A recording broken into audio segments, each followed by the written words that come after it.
இன்னும் சொல்லுகிறேன், 100% இதுவரையில நாம் நம் தந்த வாக்குறுதியில் நிறைவேற்றி இருக்கிறோம். இவனுக்கு ஒரு சீட் எடுத்து பாருங்கய்யா, வெறும் பொய்யா சொல்லிக்கிட்டு தெரியலாம். நாமக்கல் மாவட்டம் மீண்டும் சிறப்பு மிக்க மாவட்டமாக உருவெடுக்க தீய சக்தி திமுகவை விரட்டியடிங்கள். வரும் 2026 தேசிய ஜனநாயக கூட்டணிக்கு ஆதரவு அளியுங்கள். இந்த வீடியோ பார்த்தீங்களா, இதுதான் நிறைய வாக்குறுதிகளை, பொய்யான வாக்குறுதிகளை நிறைய கொடுத்தார். இதே மாவட்டத்தில் மரவள்ளி கிழங்குக்கு ஆதார விலை தருவோம் என்று சொன்னார். நாமக்கல் மாவட்டத்தில் முட்டைகள், கோழி உற்பத்தி அதிகமாக முட்டைகள் இருக்கின்ற இடத்தில் குளிர் சாதன கிடங்கு ஏற்படுத்தி தருவோம் என்று சொன்னார். எதையுமே செய்யவில்லை. நெசவாளர்களுக்கு ஓய்வூதியம் 1000 to 2000 கொடுப்போம் என்று சொன்னார். எதுவுமே கொடுக்கவில்லை. ஆனால் கைத்தறி நெசவாளர்களுக்கு நூல் கொள்முதல் ஆக கூட்டுறவு மூலமாக வழங்குவோம் என்று சொன்னார். எதையும் செய்யவில்லை. இப்படியாக 525 வாக்குறுதிகள் கொடுத்திருந்தார்கள். 525 வாக்குறுதிகளிலும் ஒரு 25 நிறைவேற்றிருப்பார்கள் என்று நினைக்கிறேன். அவ்வளவும் பொய்யான வாக்குறுதிகள். பொய்யான வாக்குறுதிகளை கொடுத்து கொடுத்து ஆட்சிக்கு வந்தவர், பொய்ய சொல்லி சொல்லியே ஆட்சிக்கு வந்தவர், கோயப்பல் சத்துவத்தை கடைபிடிக்கக்கூடியவர் தமிழக முதலமைச்சர் ஸ்டாலின் அவர்கள். நாங்கள் எல்லோரும் அதிமுகவில் 10 ஆண்டுகளுக்கு முன்னால் இந்த மேடையில் ஒன்றாக இருந்தோம். இப்பொழுதும் சரோஜா எம்பி இருக்கிறார்கள், அண்ணன் தங்கமணி இருக்கிறார்கள்.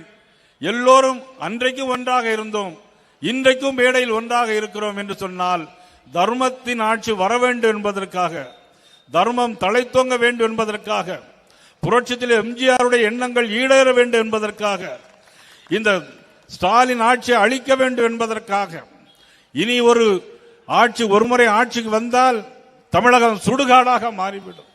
எங்கு பார்த்தாலும் கொலைகள், கொள்ளைகள்.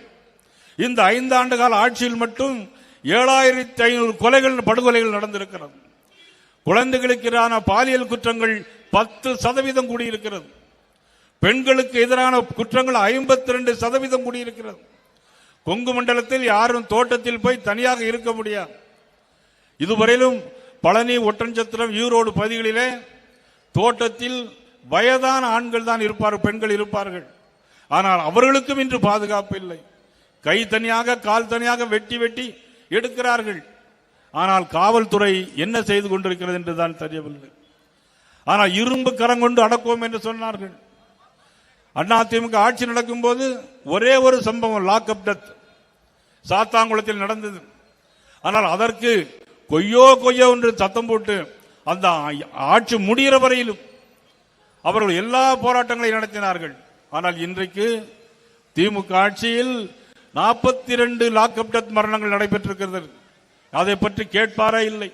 அவ்வளவு மோசமான ஒரு ஆட்சி இன்றைக்கு தமிழகத்தில் நடைபெற்றுக் கொண்டிருக்கிறது.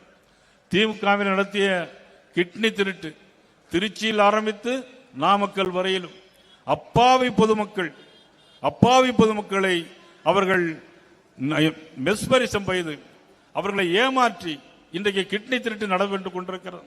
எந்த நடவடிக்கையும் இல்லை. குழந்தைகள் திருட்டு ஒரு பக்கம், எந்த நடவடிக்கையும் இல்லை. இது அனைத்தையும் செய்யக்கூடியது திமுகவினர் தான் செய்கிறார்கள். காவிரி ஆற்றில் மணல் அள்ளுகிறார்கள், தொடர்ந்து மணல் எடுக்கிறார்கள். கிட்னி தான் திருடுகிறார்கள் என்று சொன்னால் மணலையும் திருடார்கள். எந்த நடவடிக்கையும் இல்லை. கொல்லிமலையில் கனிம வளங்கள் சூறையாடப்படுகிறது. ஆனால் கனிம வளங்கள் திமுகவினர் கொள்ளையடிக்கிறார். எந்த நடவடிக்கையும் இல்லை. காவிரி ஆற்றையும் திருமணி முத்தாரும் இணைத்தால் தண்ணீர் பற்றாக்குறை வரும் என்று எல்லோரும் சொன்னார்கள்.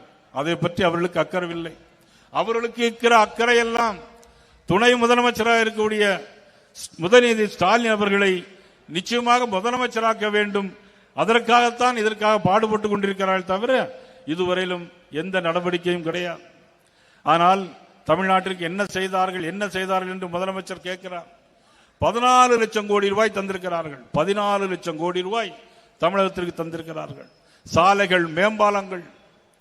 அண்ணன் இபிஎஸ் அவர் முதலமைச்சராக இருக்கும்போது அண்ணன் தங்கமணி அவர்கள் நேராக போவார்கள். இன்னைக்கு கூட பீஸ் கோயில் வந்தார்கள்.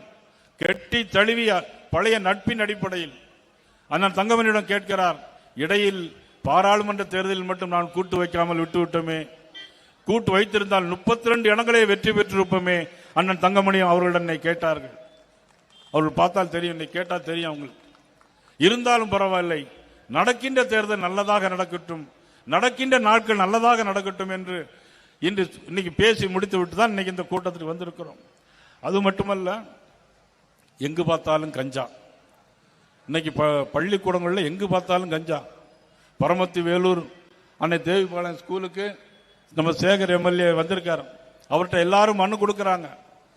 எதிர்கட்சி என்ன செய்ய முடியும்? ஆளுங்கட்சி எம்எல்ஏவாக இருந்தால், ஆளுங்கட்சி அமைச்சராக இருந்தால் இனத்த காரியங்களை செய்ய முடியும். எதிர்கட்சி, அதுலயும் பிஜேபி, அதிமுக எதையும் செய்ய மாட்டாங்க.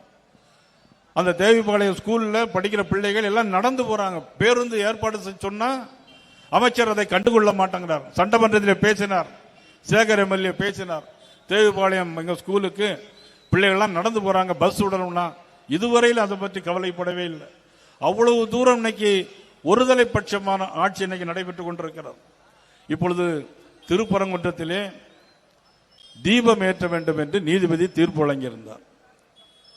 நீதிபதி ஜி.ஆர். சுவாமிநாதன் அவர்கள் திருப்பரங்குன்றத்தில் தீபத்தூண் இருக்கிறது, அந்த தீபத்தூணில் தீபம் ஏற்ற வேண்டும், கூட்டமாக போகக்கூடாது, ஒருவர் போலீஸ் கமிஷனர் கூட 10 பேர் யார் தீபம் ஏற்ற வேண்டும் மனு கொடுத்தார்களோ அவர்கள் மட்டும் போனாலே போதும் என்று அவர்கள் உத்தரவில் சொன்னார். அந்த உத்தரவை அவர்கள் மதிக்கவில்லை, காவல்துறை மதிக்கவில்லை, நீதிமன்றத்தை மதிக்கவில்லை.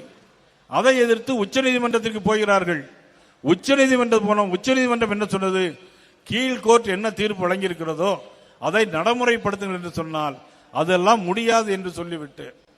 செய்திகளை உடனுக்குடன் தெரிந்து கொள்ள கீழ்கண்ட கேபிள் மற்றும் டிடிஎச் நெட்வொர்க்குகளில் எம்நாடு செய்தி தொலைக்காட்சியை காணுங்கள். பாதகம் செய்பவரை கண்டால் நாம் பயம் கொள்ளலாகாது பாப்பா. மோதி மிதித்துவிடு பாப்பா, அவர் முகத்தில் உமிழ்ந்துவிடு பாப்பா.